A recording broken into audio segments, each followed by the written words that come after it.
Hi, I'm Johan. I'm with the Lost Shirt Brewing Company, the brewmaster. And my assistant brewmaster isn't here today, Mark Reed. He's working. But I wanted to introduce you to our how-to section. On those of you that are inspired to create your own cleaning devices, your brew systems, those kind of things. I have been that way too. Plus, I'm frugal and I like to spend a lot of money. So basically what I have today is our brewing stand setup, and I'm going to go into our keg washing station.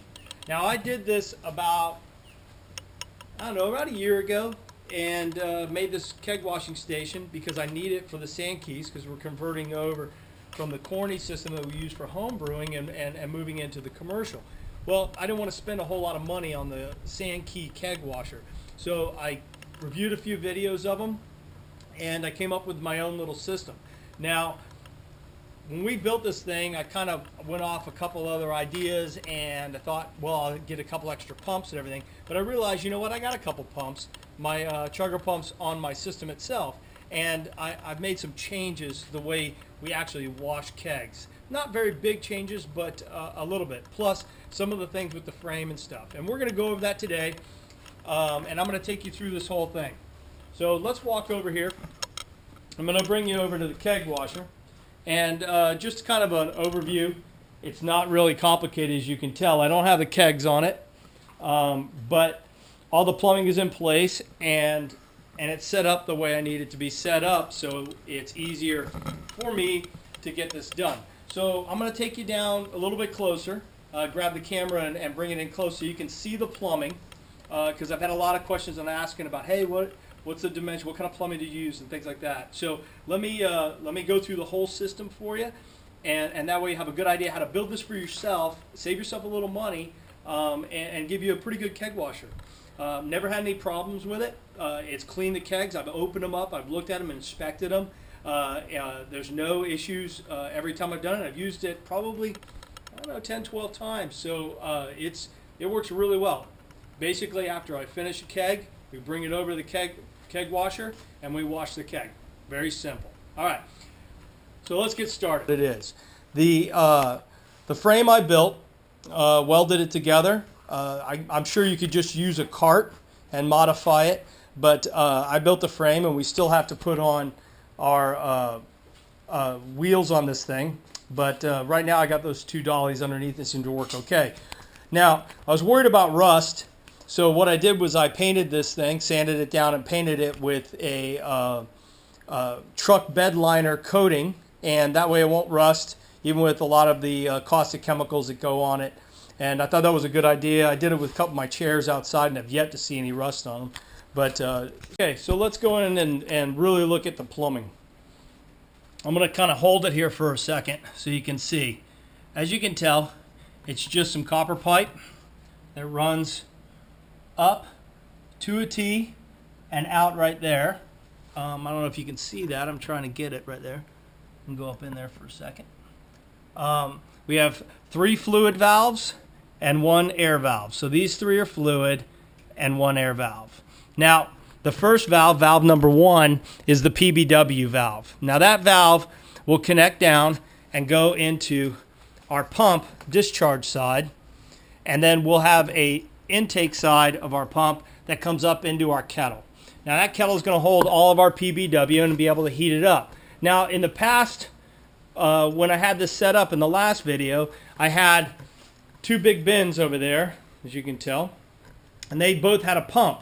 The problem I was having was I can't keep my temperature for my PBW as high as I wanted it to be. So I ended up saying, well, I'll just go straight from my system, and I have a pretty good pump here, and it pumps a lot of fluid, and it seems to be working fine.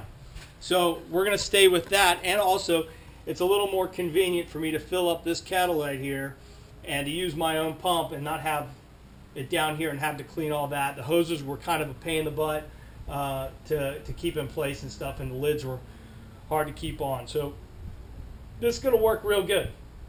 The second valve here, right here, is just a ball valve, and it has a hose bib attachment. And now this hose bib attachment just connects straight to your tap, and that's so I get my freshwater rinse. Okay, and then the last one here is for my sanitizer, and this is my sanitizer hose, and it's going to connect directly into that discharge right there, and we're going to run a longer hose, not from this kettle, but from that kettle up there, and that kettle will have sanitizer in it. It's 25 gallons of sanitizer. Okay, you say, well, if you're going to do 2 kegs, that's 31 gallons. Well, you're right, but I don't need 31 gallons to circulate into the kegs. It works just fine with 25. So the other part of the plumbing is, and let me kind of reposition, and I'll let you see it. If you come in here, everything discharges out this T into this line. So this line comes down right here into the fluid side of a Sanke tap, and then exits out into the air line into the other fluid side of the other Sanke tap for the second keg. And then I have a discharge line that goes out to wherever I need to go, which would be at the top of the kettle when I'm doing PBW, and it would be in the sanitizer tank when I'm sanitizing as well. Now I'm going to need a little bit longer hose, I noticed that. But we're going to get that. That's easy. I got plenty of hose. So what do you got to do with these Sanke taps? Now was a question online about, well, how do you get the fluid to flow? Well, you have to take out the little ball valve that's located in here. So you'll have to unscrew this, pop the ball valve out to make a straight shot through. And I don't know if you can see it, but it's straight shot through. Now the other one you have to take off is the backflow preventer in your airline side. You have to take the little rubber gasket out from in here too. So that's open as well. Now once all that's done, you can flow into one of the Sanke kegs and then into the other and then out through the discharge line. Okay? So it's real simple, real basic. Now that I've gotten rid of these over here, these pumps, you can see the pump down in there. Now that I've gotten rid of that, it's become really, really simple. The biggest thing is when you build your stand is to make sure it fits the Sanke kegs and that the dimensions are correct and you can fit 2 of them. Another thing was I supported everything on the bottom too. I'm going to put some wheels on this thing, and basically it's going to be able to be rolled around. But right now it's not necessary. I got the 2 dollies. It works fine. Now here's the problem I ran into. This is perfect for 15.5 Sanke, but it's not perfect for 7.75 or a 5. What we have to do is we have to build something so a 7.75 can fit in there. So what I've done, and I'll show you this in a second here, is I've taken another piece of metal, and I still haven't coated this with the truck liner yet, but I should. But what that does, it sits right in here. And the 7.75, it reduces the distance. And I have 2 of these, so it reduces the distance so I can put 2 7.75s on if I need to. So this is one of our new 7.75s. And as you can tell, I just put the little bar in there and it sits in there perfect. You're not worrying about it moving around too much. Unless you bump it and nudge it and everything, it's not going to fall over. I've done this a million times. So, well, not a million, probably about 30 or 40 times. So you can set your 7.5s in, or you can put your 15.5s in. It doesn't matter.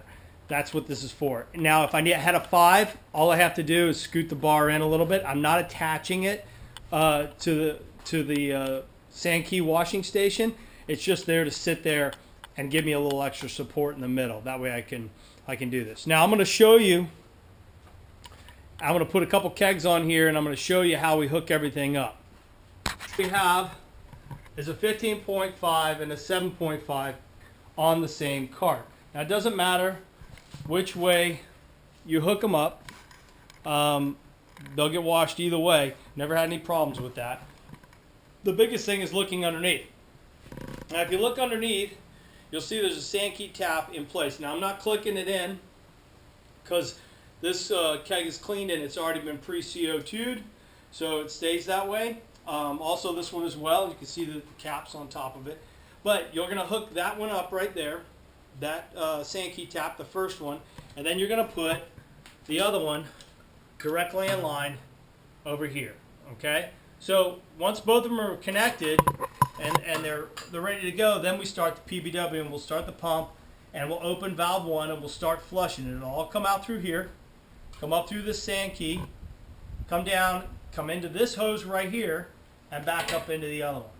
And then it'll flush out through this line. Now this line right here is basically going to go back into the kettle, and we have a valve that will connect that to over here, and I'll show you that. Okay, so I have an upper valve right there, and that's where the drain will go into. Now, we're going to let that flush. I do it for 10 minutes. And remember, concentration is based on what's on the bottle. Make sure your concentration is correct for 25 gallons or whatever volume you're using. Make sure that concentration is correct. And one way to tell too is that you got PBW in there is it's going to be slimy. So once we're done flushing after 10 minutes, and we would have opened this valve right here, okay? And once we've done flushing after 10 minutes, I'm going to kind of turn you a little bit here, all right? So I'm going to go ahead and shut this valve down. Now we're going to attach a regular hose line right here. We're going to remove our flush line from the from the kettle, and we're going to let that just kind of lay down here, and we're going to let it flush out with regular water, with fresh water. So we're going to flush with fresh water until you don't feel that sliminess coming out of your discharge line. So once that's done, after we've flushed it with water, we're going to shut that one down too. Now what's going to happen is we're going to take this line right here and connect it to our pump over here, connect our sanitizer line down to the lower part of our pump, okay? And then we're going to pump sanitizer through these kegs. And we're going to recircuit back up into the kettle. So we'll recirc sanitizer for a little while until we can see that cloudiness that sanitizer gets is going through, and then it's fully been rinsed with sanitizer real well. Once that's done, after we've shut that valve as well, shut off our pump, once that's all done, we now go to our air line. Now, our air line, you don't want to set it for more than 30 psi. These kegs can only take about 30. So anything less than that's fine. I usually set it for about 20 psi. And then I'll open this valve up and let it purge out all the sanitizer with CO2. Now, well, that's a lot of waste of CO2. Not really. I mean, it doesn't really use up as much as I thought it was going to use up. So we'll wait till it purges it all out. Then what I do is I shut it down and I hold up for a little bit. I wait just a couple minutes and then I'll start it up again. If you start noticing the pressure is dropping, that's a good way to just shut it down for a second, let that pressure build up, or you can pop one of the Sankes, let the pressure build up. That's usually the way I do it. But and you just do it till there's no sanitizer coming out again, and then you're done. And it's pre-CO2'd, it's ready to go. So that's my keg washing station kind of revamp of the whole system. If you have any questions, comments, ways to do it better, please put them in the comment section. I'm always like to hear from you. If you have any questions about the brewing setup, just give me a holler on YouTube, and I'll talk to you about it.